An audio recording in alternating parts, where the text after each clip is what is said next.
Vous avez regardé l'épisode 6 de Star Wars Ahsoka, saison 1, et vous cherchez un endroit où aller un petit peu plus loin dans votre visionnage, c'est juste ici. Bonjour à toutes et à tous, ici Mordren, et aujourd'hui, on fait le décryptage, l'analyse et la critique de cet épisode 6 de Star Wars Ahsoka. J'ai pas mal de choses à vous dire, alors c'est parti.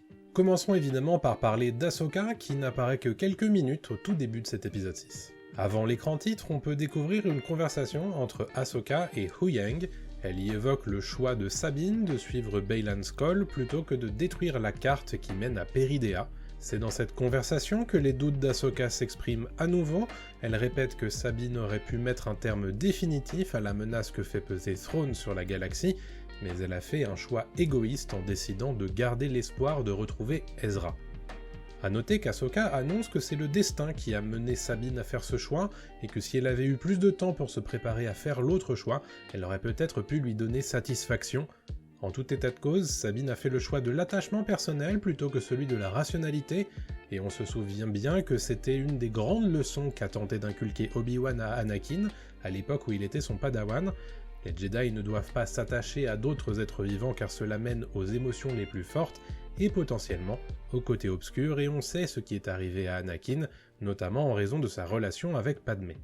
Ici, on voit bien que ce que craint Ahsoka pour Sabine, c'est la tentation du côté obscur. Le droïde lui répond cependant qu'elle laisse parler ses propres peurs à ce sujet, et l'on sait bien que la peur mène à la colère, qui mène elle-même au côté obscur, comme le disait Maître Yoda.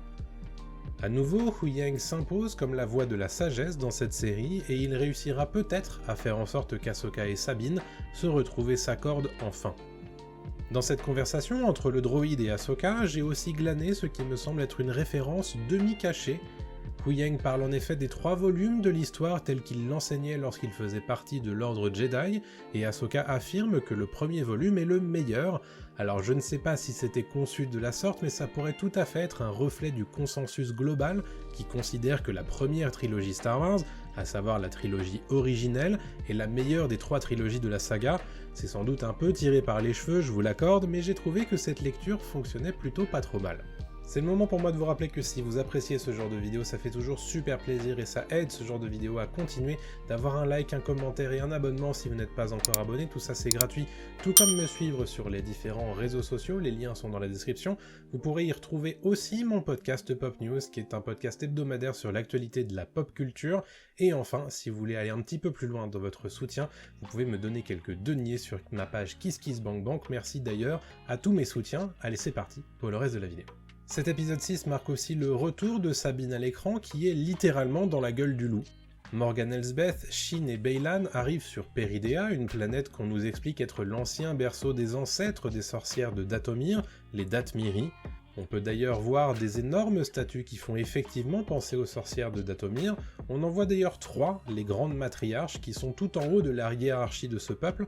Elles ressentent énormément de choses à travers la Force, comme on le comprend dans les informations dont dispose Thrawn, mais je parlerai du Grand Amiral tout à l'heure. Quant à Sabine, elle a toujours sa mission en tête, retrouver Ezra, et Baylan compte bien la laisser faire. Thrawn décide d'accéder à sa demande, une façon pour lui de découvrir où il se trouve, et de mettre hors d'état de nuire aussi bien Ezra que Sabine en une seule opération. En ce qui concerne Sabine, je note cette scène où elle tente de faire appel à la Force, et tout se met à trembler d'un coup pour révéler qu'il s'agit en réalité du vaisseau de Thrawn. Encore une fois, un effet très facile et assez cousu de fil blanc, mais qui fonctionne pas trop mal je trouve. C'est la 2e ou la 3e fois qu'on nous met en place une scène de révélation des pouvoirs de Sabine, mais qu'il ne se passe rien. Quelque chose me dit que la prochaine fois, sans doute durant un combat face à Baylan et Shin, aux côtés d'Ezra, elle va y arriver. Évidemment, la fin de l'épisode nous permet de découvrir la réunion tant attendue entre Sabine et Ezra Bridger. C'est d'ailleurs des espèces de petits aliens en forme de Bernard l'ermite qui lui permettent de le retrouver. Voilà donc une espèce de petite taille de plus qui se montre très utile pour nos héros à ajouter dans la galaxie. C'est un motif qui revient de temps en temps dans la saga Star Wars depuis les Ewoks sur Endor. Plus récemment, c'était le petit Babu Frick dans la postlogie, espèce qui revenait d'ailleurs dans Mandalorian saison 3. Je note qu'on n'en fait pas des caisses sur le retour d'Ezra dans cet épisode 6, sans doute parce qu'on a conscience que beaucoup de monde ne sait pas de qui il s'agit, contrairement à Anakin et à la réponse qu'il a générée sur les réseaux sociaux ces 2 dernières semaines. Du peu que l'on voit de lui, je trouve ici un jeune Jedi qui a bien grandi et qui me semble apaisé. Il adopte un style chevalier Jedi ermite et une barbe qui m'a tout de suite fait penser à celle de Kanan, son ancien maître. Je ne doute pas qu'Ezra aura l'occasion de montrer ses capacités martiales ou ses pouvoirs dans la Force dans les prochains épisodes, mais je me pose une question. Durant toutes ces années d'exil, Ezra a-t-il progressé dans les usages de la Force? A-t-il poursuivi son entraînement personnel? Ou bien s'est-il laissé aller? On devrait avoir les réponses à ces questions dans les prochains épisodes. Si on n'en fait pas des tonnes autour d'Ezra, je trouve que cet épisode 6 fait le taf pour iconiser l'arrivée du grand amiral Thrawn en live action. J'en parlais tout à l'heure, la scène où Sabine pourrait manifester ses pouvoirs devient en réalité le début de l'introduction de Thrawn dans la série. Les murs se mettent à vibrer à l'approche de son vaisseau amiral, la Chimère, que l'on reconnaît au motif peint sur le panneau ventral du vaisseau. Puis on découvre la compagnie de Stormtroopers qui y sont encore stationnés. Contrairement aux armures habituellement immaculées de ces soldats, on a ici affaire à des armures rafistolées dans tous les sens, qui donnent tout de suite l'impression qu'il s'agit de vétérans. Et oui, cela fait des années que tous ces gens sont exilés dans une autre galaxie et qu'ils n'ont sans doute pas accès à beaucoup de ressources. Il était donc logique que leur design le laisse transparaître, je trouve ça très réussi. Vient ensuite l'arrivée de Thrawn en tant que tel, et on voit bien que le personnage est introduit d'abord par sa puissance militaire. Il commande un énorme vaisseau peuplé de nombreux soldats au look de vétérans. De plus, il fait tout de suite l'objet de révérence des grandes matriarches de Dathomir et de Morgan Elsbeth qui semblent l'admirer. On peut aussi noter l'introduction du capitaine Enoch, qui est semble-t-il le bras droit de Thrawn. Il bénéficie d'un casque doré qui fait un peu penser aux anciens casques de la Grèce ou de la Perse antique. Et il faut bien voir que pour tous ces gens-là, Thrawn est l'incarnation du Sauveur qui va 1. Les ramener dans leur galaxie d'origine, et 2. Assujettir cette même galaxie à un nouveau règne impérial. On montre donc toute la puissance militaire qui est la sienne, mais on montre aussi qu'il ne s'arrête pas là.